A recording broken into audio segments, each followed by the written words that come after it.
కళ్ళకు కట్టినట్టు మరొక్కసారి నిరూపించింది, చూపించింది. ఎందుకంటే గత 5 ఏళ్ల వైసీపీ హయాంలో ఎవరైతే అసలు వీళ్ళని కనీసం లోపలికి రానివ్వము, తొక్కనివ్వము, అసెంబ్లీలో గేటు కూడా తాకనివ్వము అన్న వాళ్ళందరూ కూడా నిజంగా ఎందుకు ఇంత మాట్లాడాల్సి వస్తుందంటే, నిన్న శాసనసభ డిప్యూటీ స్పీకర్ సభాపతిగా రఘురామకృష్ణంరాజు గారి ఎన్నికైన సందర్భంగా వారు మాట్లాడినటువంటి సభా సభ్యులు కానీ వీళ్ళందరూ మాట్లాడినటువంటి అంశాలు ఇవన్నీ కూడా బ్యూటీ ఆఫ్ డెమోక్రసీని కళ్ళకు కట్టినట్లు ఆవిష్కరించాయి.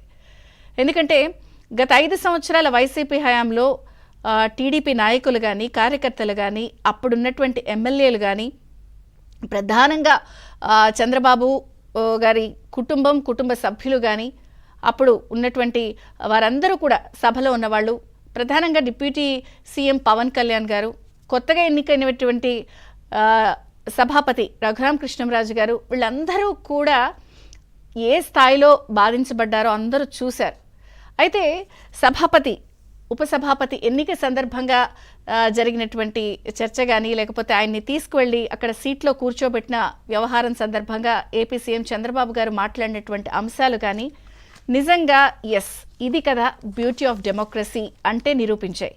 ఎందుకంటే ఒక రకంగా చెప్పాలి అంటే రఘురామకృష్ణంరాజు గారు ఈజ్ అ రియల్ ఫైటర్. ఆయన ఏ స్థాయిలో ఫైట్ చేశారో మొత్తం యావత్ ఆంధ్రప్రదేశ్ చూసింది. ఈ సందర్భంగా చంద్రబాబు గారు కూడా చెప్పారు, RRR సినిమా ఏ స్థాయిలో ప్రపంచవ్యాప్తంగా ఎంత పేరు ప్రఖ్యాతులు ఉన్నాయో మన RRR గారు కూడా, ఈ RRR కూడా అంతే ఫేమస్ అని చెప్పారు. ఎందుకంటే ఒక రకంగా చెప్పాలంటే ఆ రోజు అప్పట్లో ఆయన్ని కనీసం రాష్ట్రంలోకి రానివ్వలేదు, అడుగు పెట్టనివ్వలేదు. లాఠీలు, రబ్బర్ బెల్ట్లతో చితకబాదేశారు. కాళ్ళన్నీ రక్తం గడ్డల్లాగా అయిపోయి బొబ్బలతో అసలు అయినా కూడా ఎక్కడ జంకకుండా ఆయన రచ్చబండ అనే కార్యక్రమం నిర్వహించి అప్పట్లో అందరినీ కూడా జరుగుతున్న వాస్తవాన్ని ప్రజల ముందు ఉంచారు. ఈ సందర్భంగా అవన్నీ కూడా సీఎం గారు మాట్లాడిన సందర్భం. చంపేస్తామని బెదిరించారు, చంపడానికి ఒక దశలో ప్లాన్ చేశారు. ఇంకా చెప్పాలి అంటే ఒక రకంగా ఆయన్ని రానివ్వనన్నారు రాష్ట్రంలో. కానీ ఈరోజు ఆయన ఏకంగా ఉపసభాపతిగా సీఎం గారు అక్కడున్న సభ్యులందరూ వెళ్ళి కూర్చోబెట్టి ఆ రియల్ ఫైటర్కి సంబంధించిన అంశం మాట్లాడినప్పుడు డెఫినెట్గా ద బ్యూటీ ఆఫ్ డెమోక్రసీ అంటే ప్రజలు ఇచ్చిన తీర్పు ఎలా ఉంటుంది అనే విషయం స్పష్టంగా కనిపించింది. రఘురామకృష్ణంరాజు గారు ఉపసభాపతిగా ఎన్నికైన అంశం ఒక అంశం అయితే, ఇంకొక పక్కన మండల్లో అటు మంత్రి నారా లోకేష్ మాట్లాడినటువంటి స్పీచ్ కానీ, ఆయన ప్రస్తావించిన అంశాలు కూడా మళ్ళీ బ్యూటీ ఆఫ్ డెమోక్రసీని ఆవిష్కరించాయి. నిజంగా ప్రజలకి హ్యాట్స్ ఆఫ్. వాళ్ళు అనుకుంటేనే ఇవన్నీ సాధ్యం. మేము మోనార్కులు, మేమేమైనా చేసేయగలుగుతాం, మేము అనుకుంటేనే లోపలికి ఎవరైనా వస్తారు, మేము అనుకుంటేనే ఊపిరి పీల్చగలుగుతారు. ఇవన్నీ కనీసం అసలు ఊహకందని వ్యవహారాలు. ప్రజలే అల్టిమేట్గా వాళ్లే దేవుళ్ళని నిరూపించిన సందర్భాలు అనేక ఉన్నా మరొకసారి ఆంధ్రప్రదేశ్లో నిన్న జరిగినటువంటి సభా సమావేశాలు మళ్ళీ కళ్ళకు కట్టినట్టు చూపించాయి. ఇక మంత్రి నారా లోకేష్ విషయానికి వస్తే కూడా మండల్లో ఆయన స్పీచ్ నిజంగా గూస్ బంప్స్ తెప్పించాయి. సో ఒక రకంగా ఆయన విరుచుకుపడ్డారు. తల్లిని అవమానిస్తే సహించాలా? అసలు ఏం మాట్లాడుతున్నారు మీరంతా కూడా? అసెంబ్లీలో నా తల్లిని అవమానించారు, ఆ తర్వాతే సభను అప్పుడు ప్రతిపక్ష నేతగా ఉన్నటువంటి చంద్రబాబు గారు బహిష్కరించారు.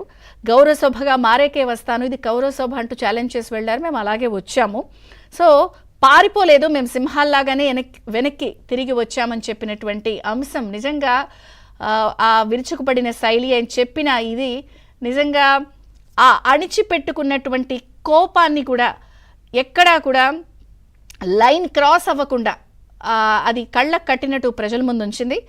నాడు టీడీపీ ఎమ్మెల్యేలంతా సభకు హాజరయ్యారు, ఎక్కడ పారిపోలేదు. కానీ ఈరోజు వైసీపీ ఎమ్మెల్యేలు పారిపోయిన అంశం కానీ, లేకపోతే కనీసం సభ ముఖం చూసే అంశం కూడా లేకపోవడం అనేది కళ్ళకు కట్టినట్టు కనిపించింది. సో ఒక రకంగా మళ్ళీ బొత్స సత్యనారాయణ గారు లెగిసి సమర్థించే ప్రయత్నం చేసినప్పటికీ కూడా ఆయన సమర్థనీయంగా అయిపోయింది, పరిస్థితి లేకుండా అయిపోయింది. సో టికెట్లు ఇవ్వడం సమర్థించడం కాదా అంటూ కూడా సూటిగా నారా లోకేష్ గారు ప్రశ్నించారు.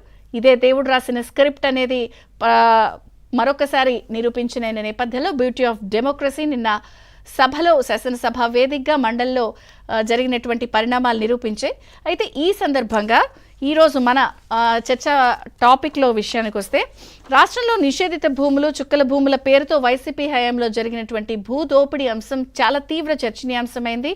ఈ దశలో మాడుగుల ఎమ్మెల్యే బండారు సత్యనారాయణమూర్తి గారు అడిగిన ప్రశ్న సుదీర్ఘమైన చర్చకు కారణమైంది. ఎందుకంటే ఆయన అన్నారు, ఇది భూఫోర్స్ 2G స్కామ్ కన్నా చాలా చాలా పెద్ద స్కామ్ ఇది.